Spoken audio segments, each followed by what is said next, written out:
Welcome to our 10th video for the Museum of Aquarium and Pet History. This was the most difficult one for me to do because it's about bird cages. Now before you hit that dial, wait a minute. This is like an art history video.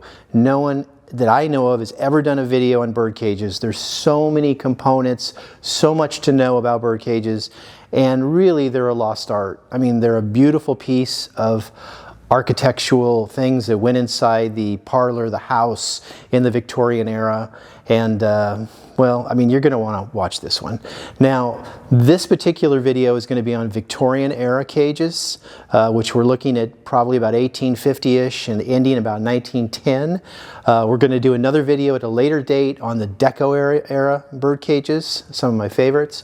And then we're going to do one on mid-century modern bird cages, going all the way up to the 1960s, which was really kind of the end of the manufacturing era in the United States and in Europe as well.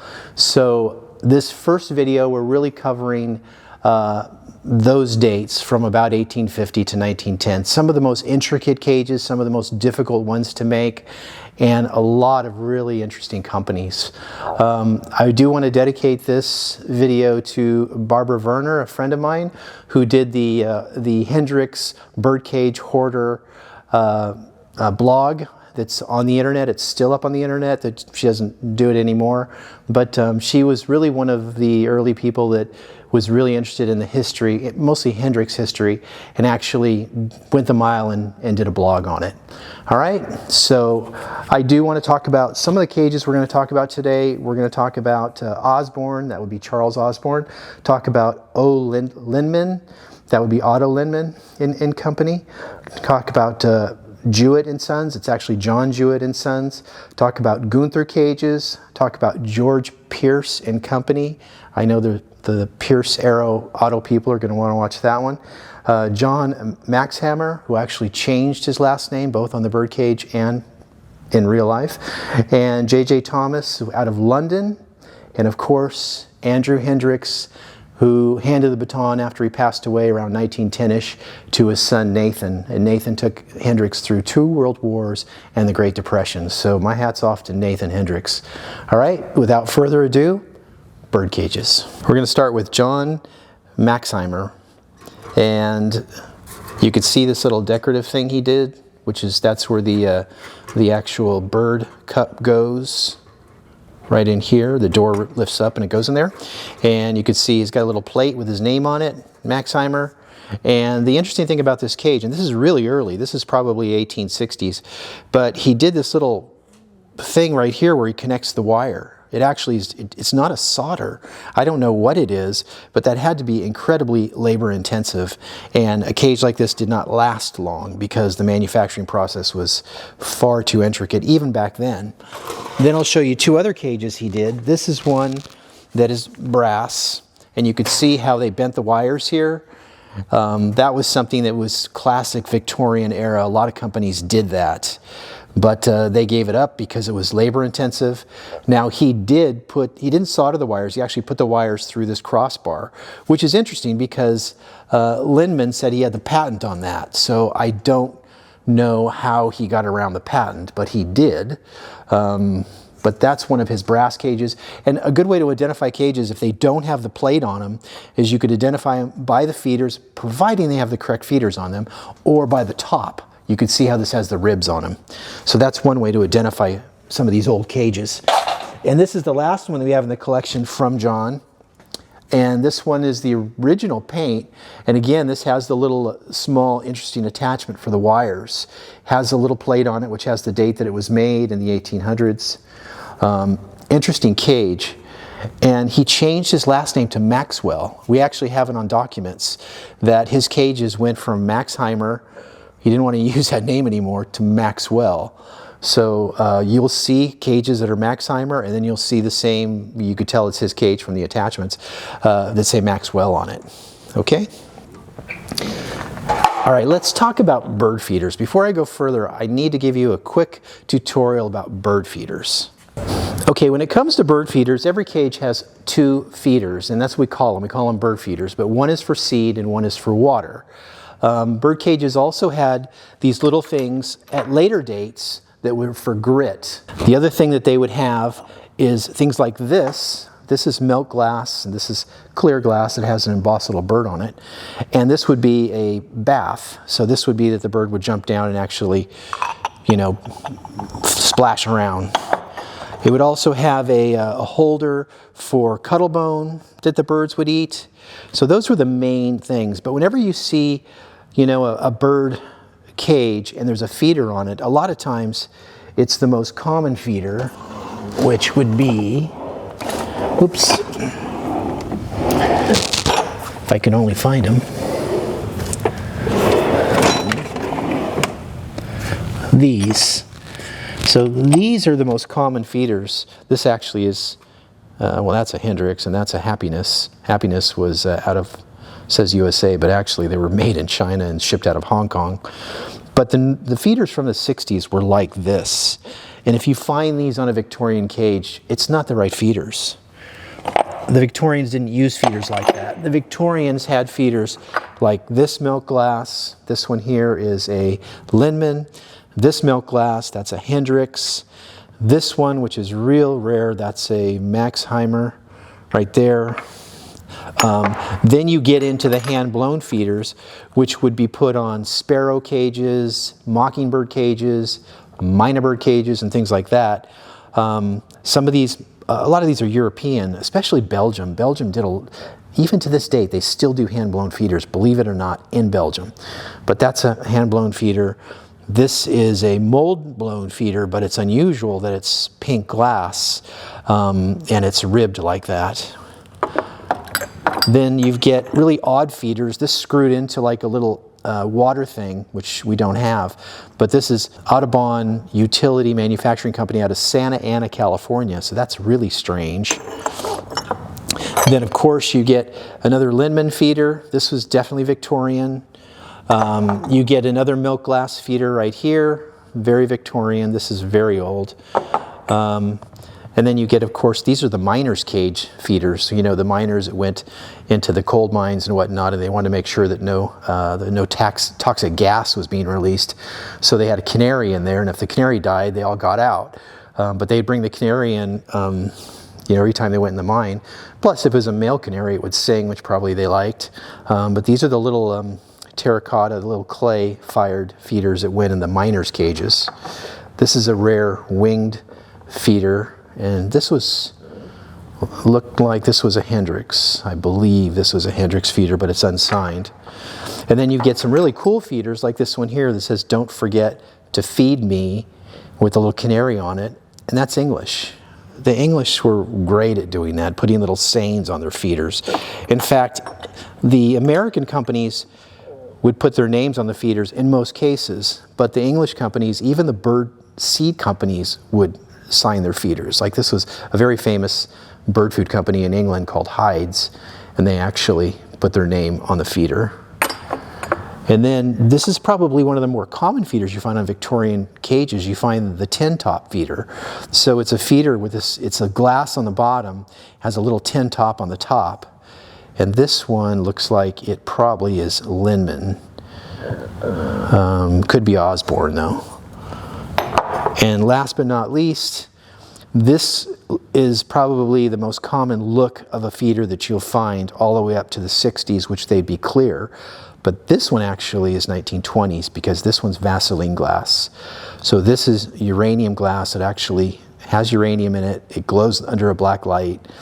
And the first ones I saw of these at an antique show were $125 each. I thought the people were out of their mind, and I never bought them, and I waited 25, 30 years before I actually found another one.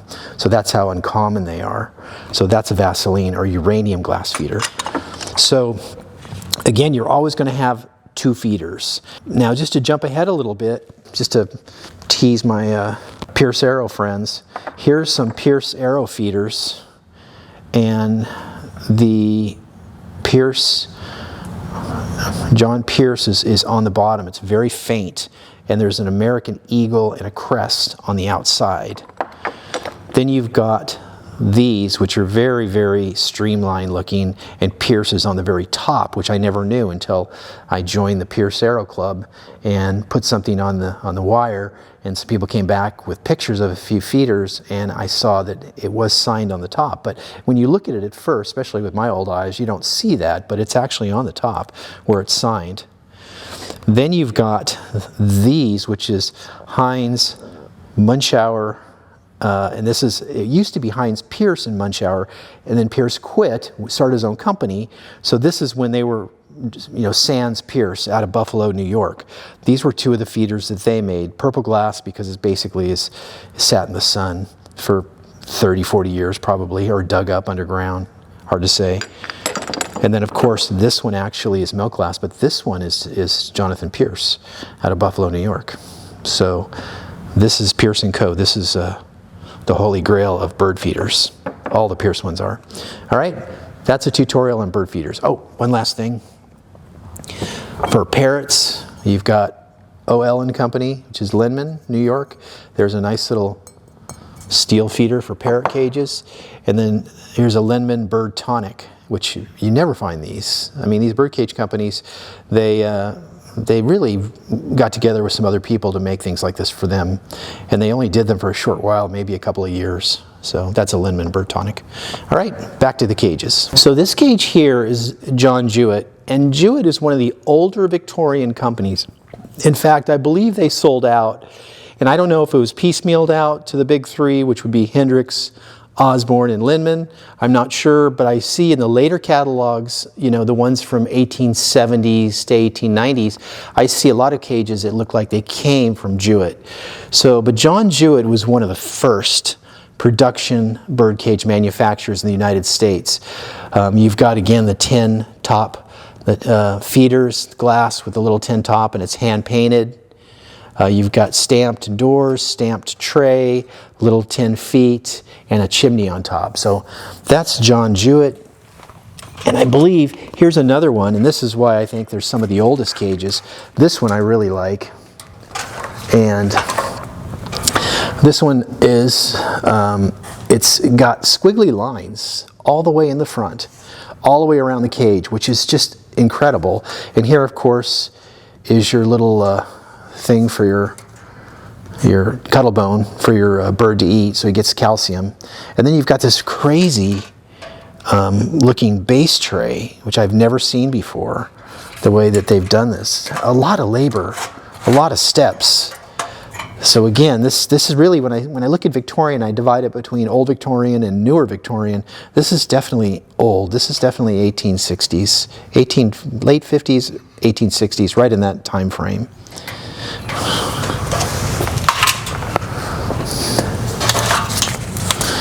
And just so you know, this cage was 1884, and at the time in 1884 they cost $28 a dozen, so a little more than $2 each.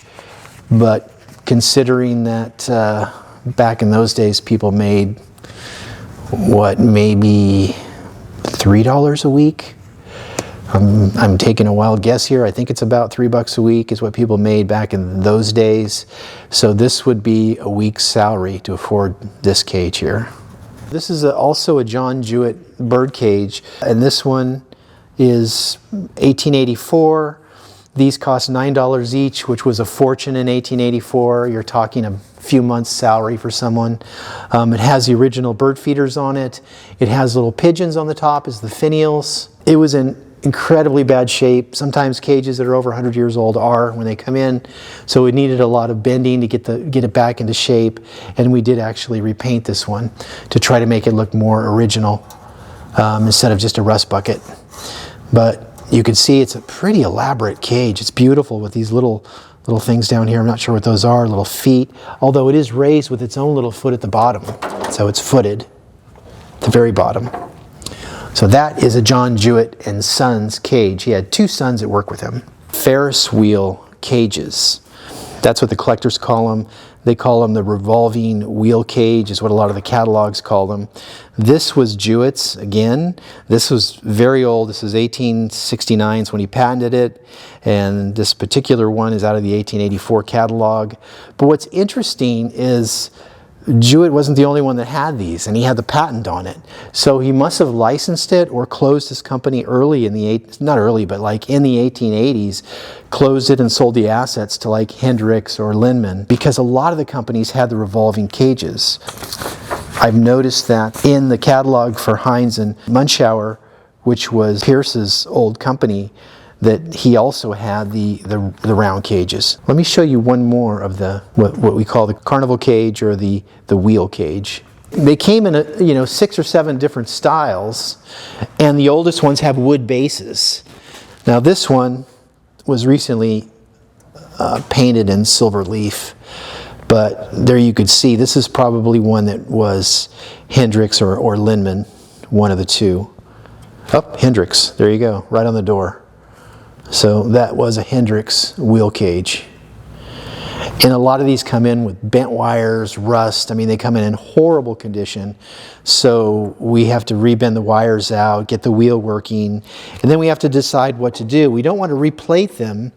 We want to keep them still looking old. So in this one, we did silver leaf to make it look like original. But I want to show you how the cages look when they come in. Here's a good example of a cage, how we get it.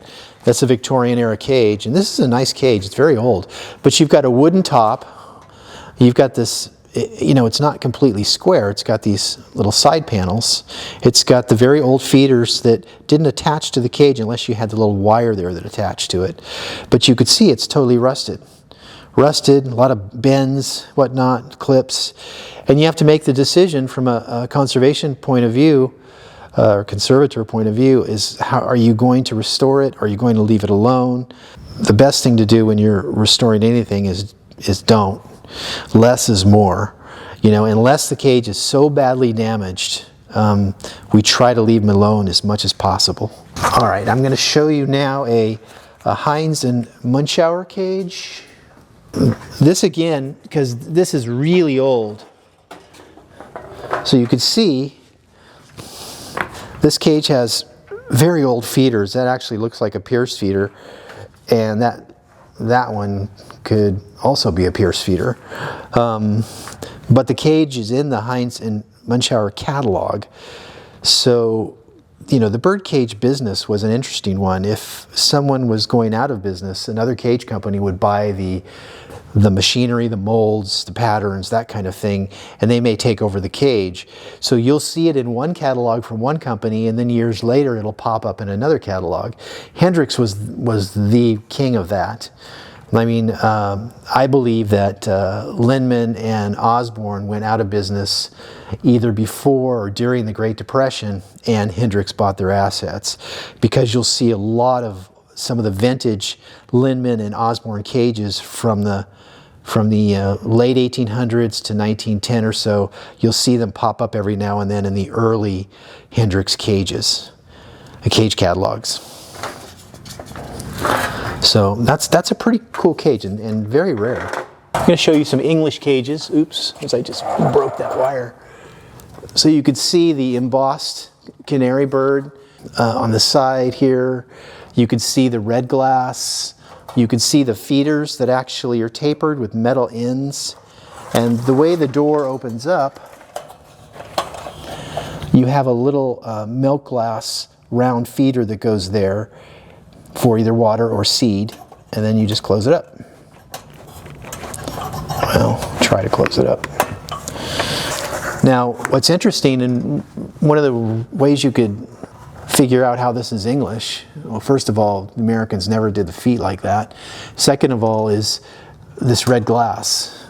I've never seen an American cage using a seed guard with red glass.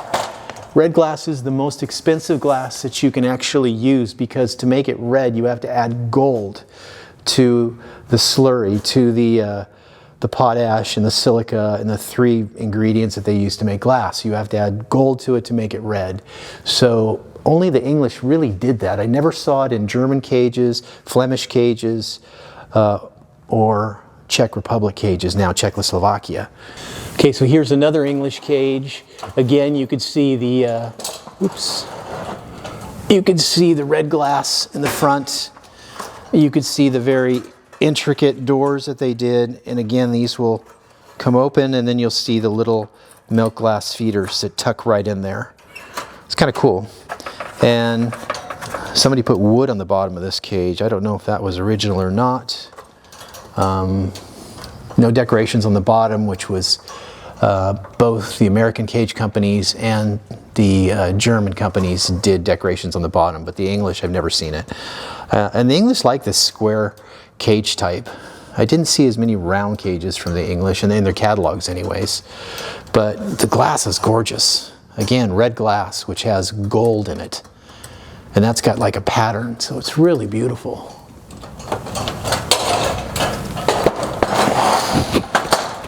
All right, so let's talk about Lindemann. The one way to identify a Lindemann cage, an O. Lindemann and Company or OL and Co. is how they usually put it, is the star. They almost always have the star on them. And one way to identify how old they are is the perches. If the perches have these brass ends, then they're very, very old. Again, it has the squiggly lines, which is definitely period correct. And then you've got a very rare feeder from Lindemann right there. It only had one. The cage has some rust in it, so it's definitely had a long life. Probably you're looking at 100 plus years old at least. More than that, 150 years old. So that's one Lindemann cage. I've got a few others to show you. Let's see over here. Oh, right here. So here's a really spectacular Lindemann cage. Now this one has got the trademark. It's got the classic star. This is the front door opening. It's got the really old feeders on there. Right here you could see the very old Lindemann feeders. The cage looks new because it was in such horrible shape. I mean, it was solid rust. So when we got it, actually, we made the decision to actually have it plated. That's the only cage we've ever plated in the museum. And we have over 300 cages in the museum. That's the only one that's been plated, is that one. And that's because it was completely rusted and bent and everything else. And it was just too nice of a cage to not bring it back to some resemblance of what it would have looked like in its day. And you've got little things here that would have hung little tassels. I'm not sure. We're gonna have to keep researching this and see what actually hung from here. But pretty beautiful cage. And right by it is some of the old bird food containers. These were paper containers. This had bird gravel, that had bird gravel. This actually had bird food. Here's another bird food and a bird grit, which was bird gravel with charcoal. So this is just some of the old containers as well. Lindemann, this company was established in 1863. They did japanned, brass, tinned, and wood cages. He's granted at least 23 patents. And one way that you could tell a Lindemann cage is also they have a butterfly clip. And I'll show you that later. They actually had a clip that was like had a butterfly on it. They claim they were the original inventors of the brass cage made without solder. So they had solid wire rails with holes drilled in them for the upright wires. So that's pretty cool. They won an award for their display cages at the World Columbian Exposition in 1893. And that's it as far as Lindemann is concerned. Now let's talk about Osborn, which is another interesting company. Okay, here is an Osborn cage right here. It's a pretty nice one. You could tell he had a metal connector at the top. It wasn't wood. A bent wire. It's got the Osborn insignia on the door. Has a milk glass Osborn feeder. It's an unusual, rare feeder. And it's interesting, this brass base. It almost looks like they might have originally had wood and then they changed it over to brass. But that is, that's an Osborn cage. Let me show you a couple other ones. Let's see. Here's a beautiful Osborn cage, brass. Looks like it was polished. The feeders aren't Osborn feeders. These are Gunther feeders. And not much is known about the Gunther company. Honestly, I've never seen a catalog for them. and never seen anything published on them. Again, we could probably go back through newspapers of the day and see if there's anything written about the company, but it's a pretty mysterious company, Gunther. Their feeders are coveted by collectors because they're just so rare. But this has 2 Gunther feeders, and it is an Osborn cage marked on the door, and it's brass. Here's another Osborn cage marked on the door, has the double feeder thing, milk glass feeder. These were discontinued, and by the end of the Victorian era, actually by the end of the 1800s, they discontinued these double type feeders. It's got, again, the metal, brass metal at the end of the perches. It's got a really nice swing perch there that looks like it's not just straight. And it's got this incredible seed guard that they probably patented. That was some of the patents that these guys did, is they patented a lot of seed guards that they made, and a lot of connectors as well. Here's a nicer Osborn cage. This probably was more of a flight cage, and this might have been for like sparrows, things like that. It's got the Osborn, you see the O on the milk glass feeder, and it's got the Osborn on the door. It's a brass cage, it's fairly heavy, and it's got a little decorative thing in the corners. It's a beautiful cage. And this is Osborn. Now, when you get the really old cages, like this one here, this is actually missing the top. It's got an interesting way that they did the wires out here. It's got the patent date, which I'm trying to see here, but I know 1874. But it's wood at the bottom. This is really unusual. They only used this wood, which is black walnut, for a short period of time. So I'm thinking this probably is a Lindemann, or it could be a Hendryx, or it could be an Osborn. It could be any one of the 3. Possibly not a Lindemann. There's not a star on it, and I think they used that the whole manufacturing life of the company. So I'm leaning towards Osborn or Hendryx with the walnut base. Pretty cool cage, though. A little bit about Osborn. Their cages came in all different kinds of, they were brass, they were japanned, and Japan was black. It was like an ebony black, I forget the process that they used, but they were mirroring the Japanese style at the time. So that's what Japan meant. They also had a Holland gilt. I'm not quite sure what that is, but what I really thought was interesting about their cages is they had a gold-plated cage, and they said, beyond question, the richest cage made. So I'm going to take one of my best Osborn cages down to the jeweler, have them check the plating to see if it actually has gold in it. But that's pretty cool that they would actually have a gold-plated cage. Again, they had quite a few patents. One of the catalogs says that they had 12 patents. So they went back quite far. 28 patents total. They also carried Dr. Gooning's bird tonic patent medicine inside of their catalogs. They were sold at Holden's bird store, which is one of the biggest ones in New York. So Holden's carried Osborn and one other company, but it wasn't Hendryx, which I thought was really strange. Otto Osborn was awarded a gold medal by the American Institute of Manufacturing in 1873, and his first patent was in 1863. Oh, his first name wasn't Otto, sorry.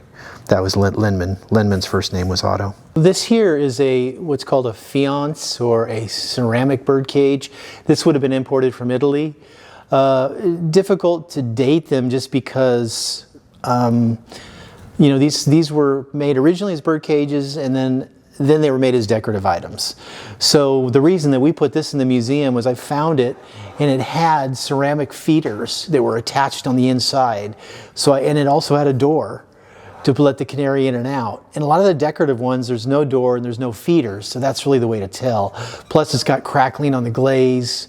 It doesn't look like it looks like it was real crackling. It wasn't fake crackling that you could see from Chinese imported stuff. But originally made in Portugal and in Italy, these cages, and they go back pretty far. They go all the way back to the 1700s. So this one here, I think, is probably early 1900s, maybe 1920s. But that's fiance, or it is actually a fired clay or porcelain. So this one up here is a German cage. I don't have the exact name of the company, but we do have a couple dozen German birdcage company catalogs.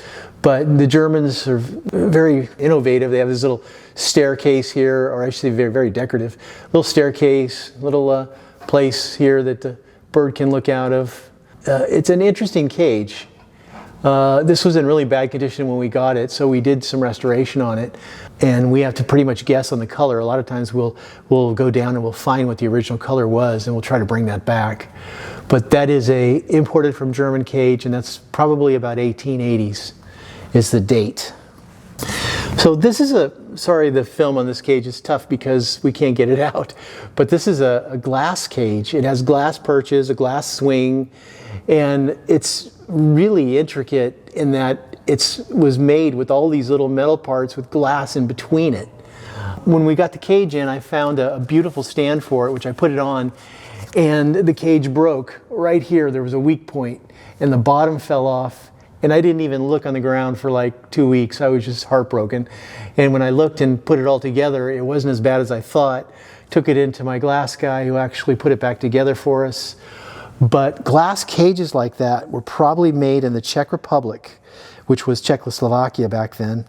And they were probably made by Karl Hosch, which was in the Bohemian glass catalogs from mostly 1906 to 1912. He founded his company in 1864, and he also made crystal chandeliers. But I'm not positive that he was the manufacturer of this cage, but he did make glass bird cages. And this could have been just a crazy glass person that made a small production run, I don't know. But it is really interesting and fascinating that it's all glass with glass perches. So I thought that was quite neat. This is a really puzzling cage. When it came up for sale at an auction, this particular one, I thought it was American folk art. But I scratch my head and I'm not sure it's American folk art. It could possibly be Indonesian, it could possibly be European. It's really hard to tell. You could see how crazy it is. I mean, with this wire here, and then it would have a glass here probably in the front with a little bird in there. And the bird was able to travel into this area. So I'm imagining this was a very small bird, probably maybe a finch, I'm not sure. But there's all kinds of doors that open up and a little canal that makes it so where they can go out through the mouth of the little face there.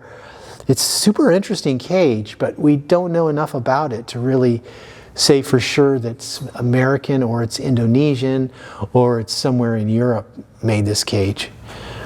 When we got it, like one whole side was completely collapsed, and it took probably about 15 hours to put this side back together. It was crazy. So birdcage restoration takes time. You have to have a lot of patience. It's not hard, but you have to have a lot of patience. So that's a folk art birdcage, definitely Victorian era, maybe older. Let's talk about Hendryx, which I know a lot of you are probably waiting for. Andrew B. Hendryx Company, founded in 1875. He was 41 years old. In 1886, he was granted the first of his 11 patents, which he was to receive for fishing reel designs. He was a fisherman. He loved to fish. Some of the first things that he actually invented were fishing reels, and a lot of his early Victorian catalogs actually have complete sections of fishing reels, and the fishing reel collectors covet Hendryx fishing reels, sorry. It said that he invented a machine to melt snow. I'd love to see that. And the original name, and this is where it gets confusing with Hendryx in the early days. The original name was Hendryx and Bartholomew. So I think he had a partner for a very short period of time, and then it changed just to the Andrew B. Hendryx Company. Oh, that's right, it lasted 5 years and then it changed. So originally it was Hendryx and Bartholomew. I've never seen a cage that says Hendryx and Bartholomew on it, so those are probably unsigned Hendryx cages, and the only way to date them is with the original catalog. The one thing that was confusing to me was when I read something about Hendryx was it was a successor to the American Cage Company, and I've never heard of the American Cage Company.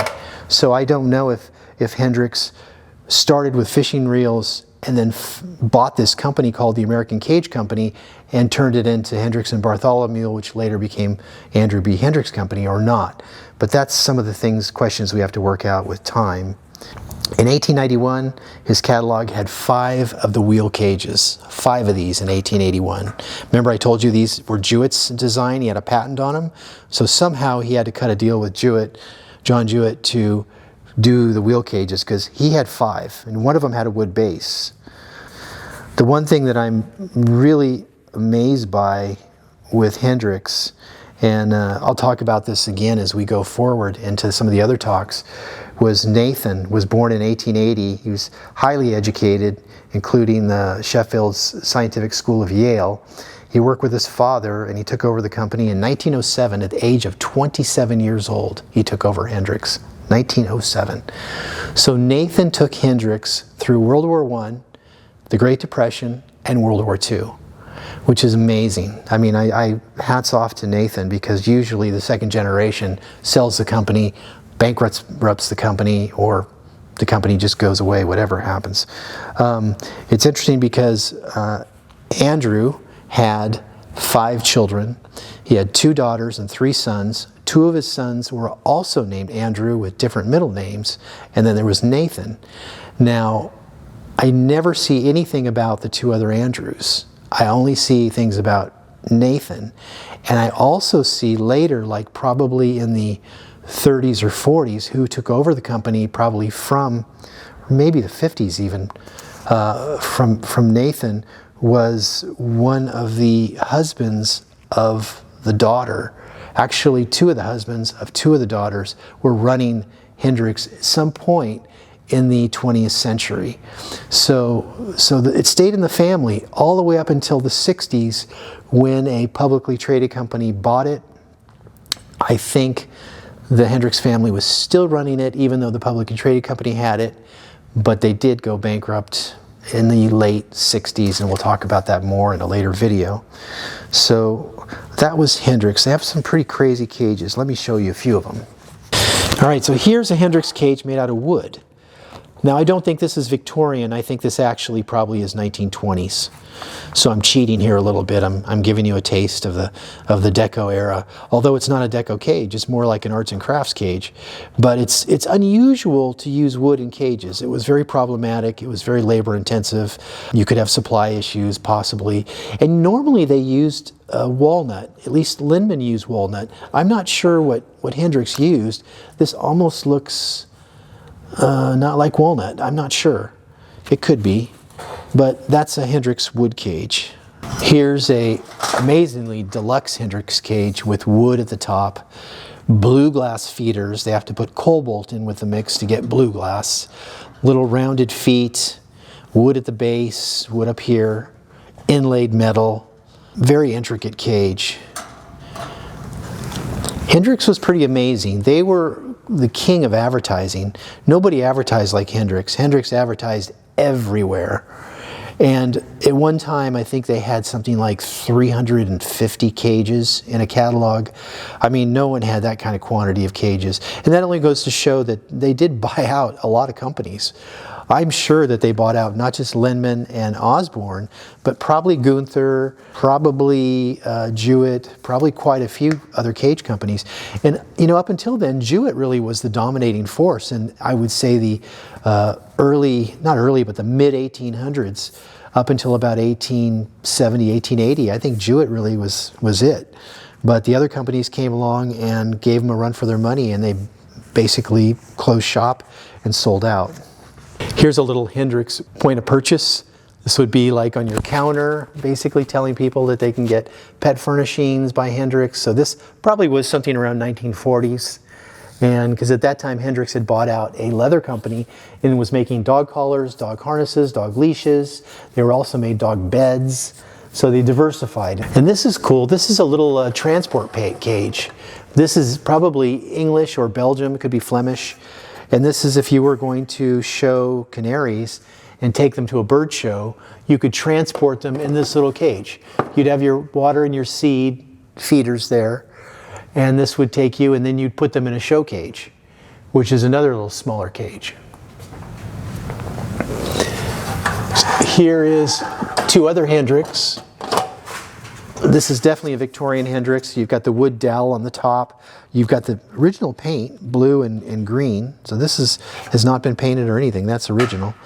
It's got the little Hendryx thing on the top, and it's got the design on the bottom with the little decal with the little stamp on it. Again, this is all original paint. Definitely Victorian era Hendryx.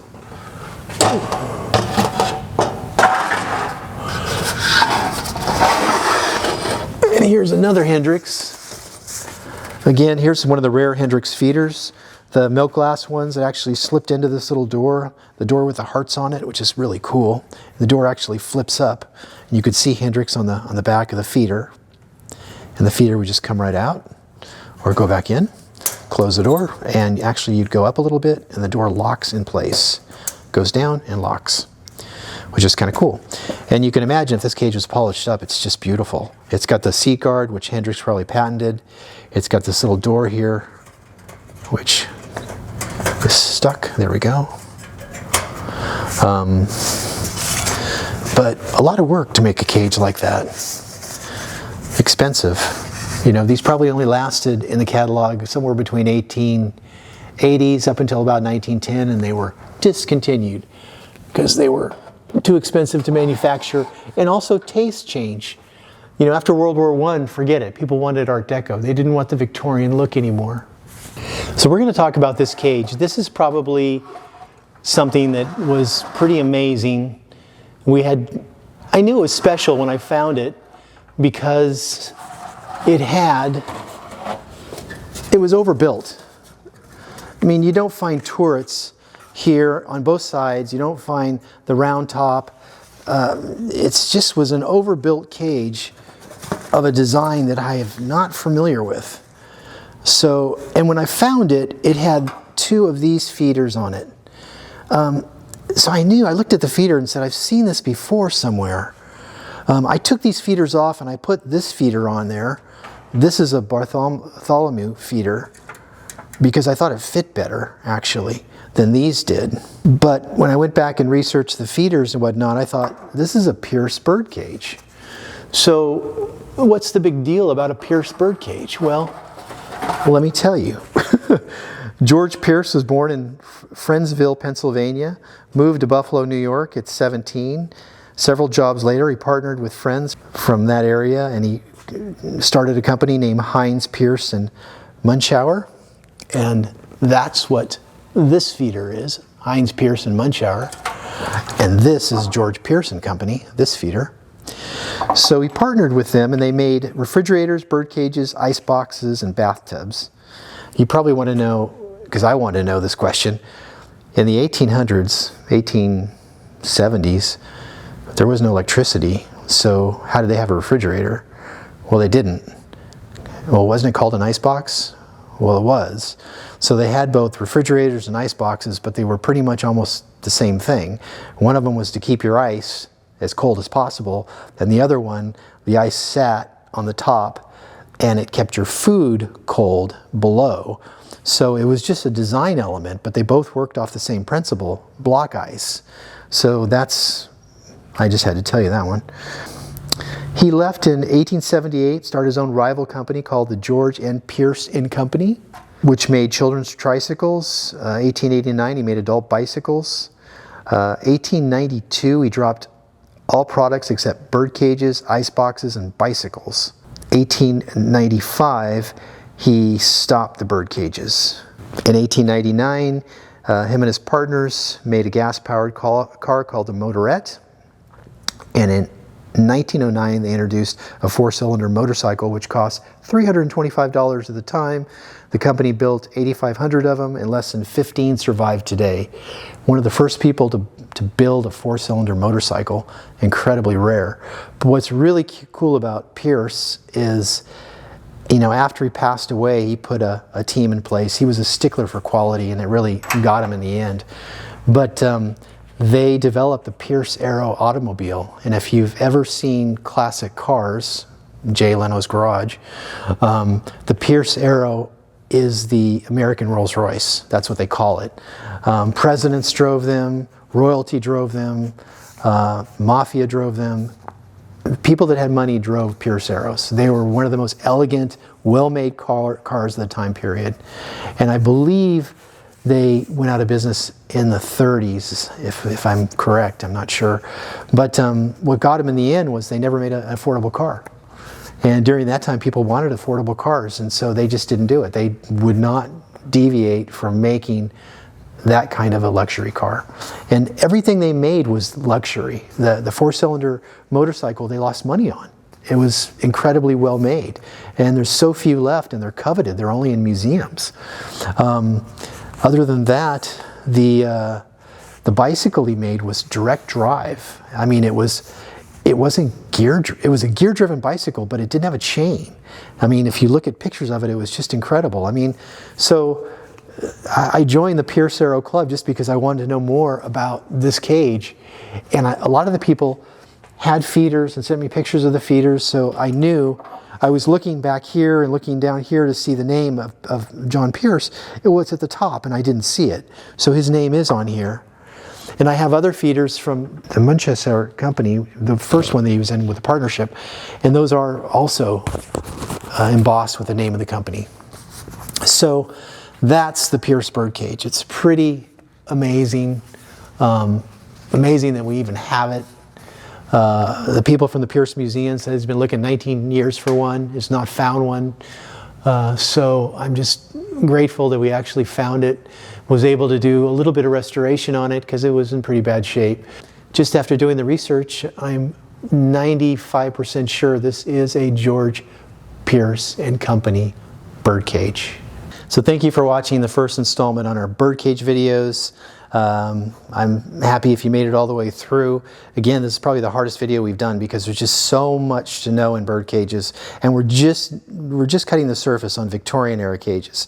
The Deco era is really fascinating. I love some of the Deco cages, like ones with spider webs on them and in metal and all kinds of things like that. So the next one we do will be a Deco, and after that will be mid-century modern. And again, we'll cover Hendryx in those time periods as well and talk about what happened to Hendryx in the 1960s, how they teamed up with Preview Metal Company. And last but not least, make sure that you look at the Morph site for February.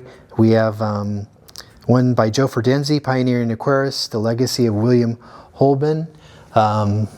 That's a pretty cool article. I don't know him, but any of articles by Joe are actually really enlightening. The Early History of Western Herpetoculture, that's part 3 by John Coote.